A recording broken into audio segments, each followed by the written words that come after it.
I've been working here for 4 years. I loved the job. My Uncle Paulie found it for me. I mean, as far as jobs go, it wasn't that bad. We were a small branch in New Jersey, but we were part of a large national network. My job was half data entry and half servicing the boss, but he was easy to get along with. He let me come in late and take long lunches when I needed it. And no, he didn't get anything from me for being me. I know I was a fox with my Italian ancestry, dark hair, huge breasts, and cute pot-belly ass. I was also short in stature, just over 5 feet, so there was a lot of me in the little bag. But I've been married for a little over a year now, and Vince, my husband, just wasn't inclined to spend time together. My boss had met Vince before and seemed to know which side of the bread to butter. The day started out quite normally.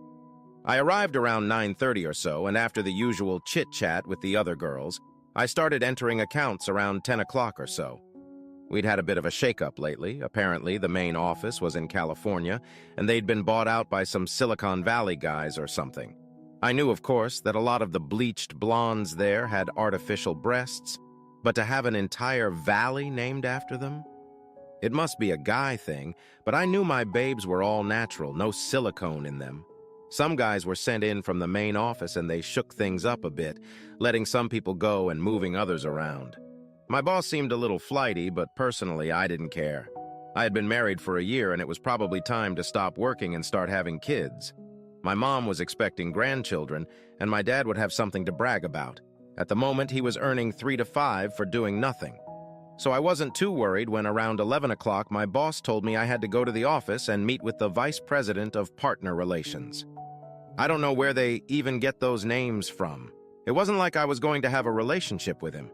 He was a creepy little man in his 50s with hair and a pudgy belly, and when I was ushered into his office, he had another one of those California idiots with him, some computer asshole who looked like a fat pimp. Where are all these surfer dudes with knobby bodies that were supposed to be in California? So, they started by telling me that they found some irregularities in some accounts I was entering and that it looked like I was stealing money and sending it to an account in my name. I told them that was bullshit, that was the case, and that I wasn't stealing. So the fatball says, it looks like about $25,000 is missing and we have invoices with your stamp on them. They were entered at your workplace and went into an account with your name on it, which has since been emptied. I don't know anything about it. It must be fake. Someone is trying to set me up. I decided to let out a tear and use the little girl voice that saves me from many speeding tickets. But somehow they didn't believe me.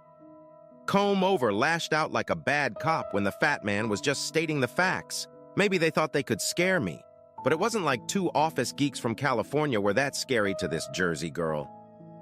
Tell you what, Angela, let us give you a few hours to think things over and figure out what happened.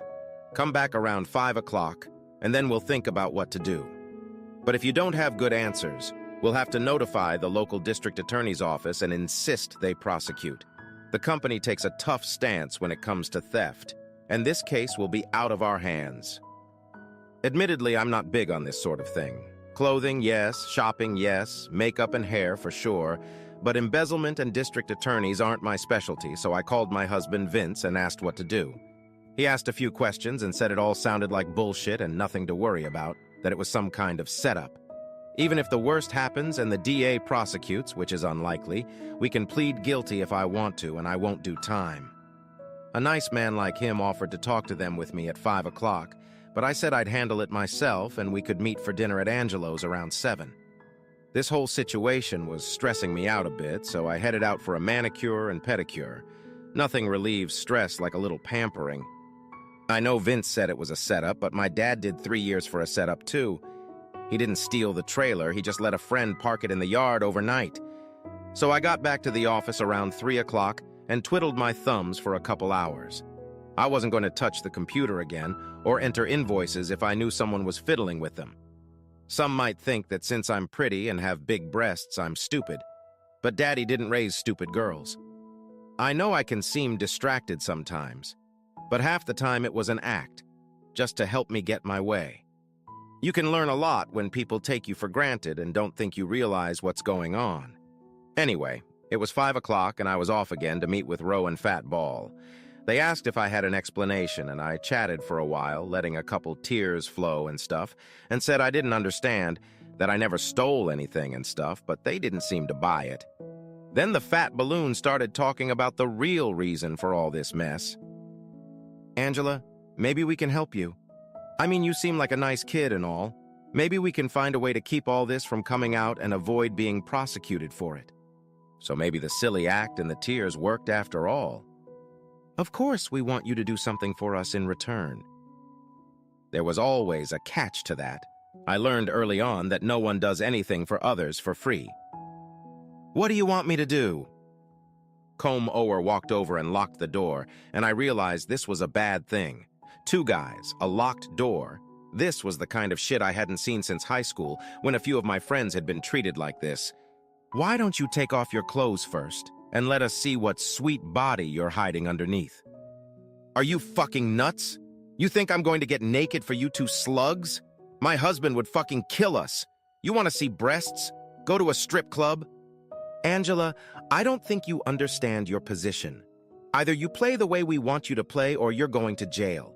How do you think a little girl like you is going to behave in jail? You'll be surrounded by lesbians the first night, and they'll be a lot rougher than we are. Besides, the guards will just eat up a tidbit like you. I looked at him like he had two heads or something. How could you be so stupid, even living in California? Do you think my husband would let something like that happen to me? Do you really think he would let someone touch me? Combe decided to join the conversation. He's a soldier, isn't he? Damn right, and he's one of the best. He'll make captain in time. I didn't think he'd make officer, but it doesn't matter.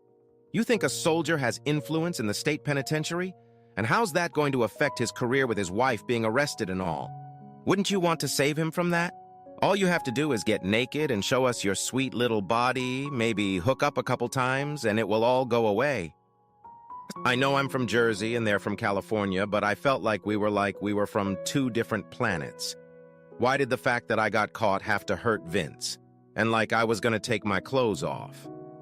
I tried to act like a little girl, but they were starting to really annoy me. And when I lose my temper, even Vince has been known to pull away for a while. I've heard enough of that shit. I wouldn't disrespect Vince like that. If you two want sex, you can sleep with each other, but I'm not going near you.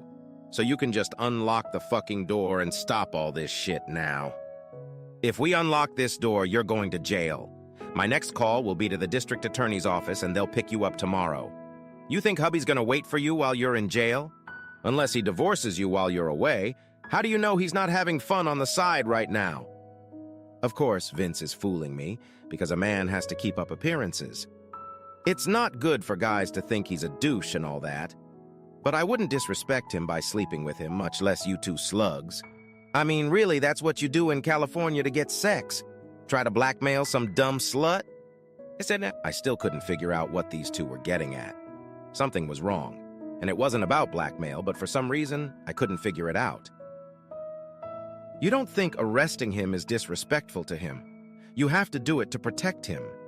Do you think the Army would promote a man whose wife is a convicted embezzler? The Army? What the hell is the Army? Then the Air Force or the Marines or wherever else he's serving. And then it hit me. They thought Vince was in the Army. God, I laughed out loud at how stupid those two assholes could be. Vince isn't in the fucking Army, assholes. This is New Jersey, for Christ's sake, not the fucking East. Vince is a soldier on DeMario's team. He works for my Uncle Paulie's family. He's a goddamn real man. I couldn't help it. When I got angry, I always started swearing. Paulie? Paulie Sprezolotto. Big Paulie, my mother's older brother. You've never heard of Big Paulie Sprezolotto? He runs this half of fucking Jersey. Who do you think pays for the fucking DA's campaign? God, you two are so stupid. Vince is gonna cut your balls off when he finds out about this. I can't believe you two assholes tried to blackmail me. What a pair of fucking idiots. Combs rushed to unlock the door. Obviously, we've made some kind of mistake. I don't see the point in bringing your husband into this. You can just tell him it was a misunderstanding. You're free to go. Obviously, you two made a big fucking mistake. You think I'm going to keep this from Vince? No way. I'm going to tell Vince everything. You have to realize how disrespectful you've been to him, trying to blackmail his wife and everything, much less get in her pants. He needs to maintain his image. But answer this. Where's the $25,000? What $25,000? The $25,000 you two dumb bastards siphoned off and tried to pin on me. I know you put them somewhere. We got them in cash, small amounts, and they're in a safety deposit box. Maybe if I tell Vince tonight that you two are going to hand him $25,000 tomorrow in cash, he might be able to convince him to look the other way for once. Although I don't think... No, you sure as hell didn't think. You thought you were still in fucking California and I was just some dumb slut you could sleep with but couldn't do a damn thing about. So you better start thinking if you want to see California in one piece again. I'll have Vince send someone to get the money tomorrow afternoon, and you bitch better get it, and don't try to play smart with us with that DA bullshit. Now open the goddamn door and get out of my way. I'm meeting Vince for dinner.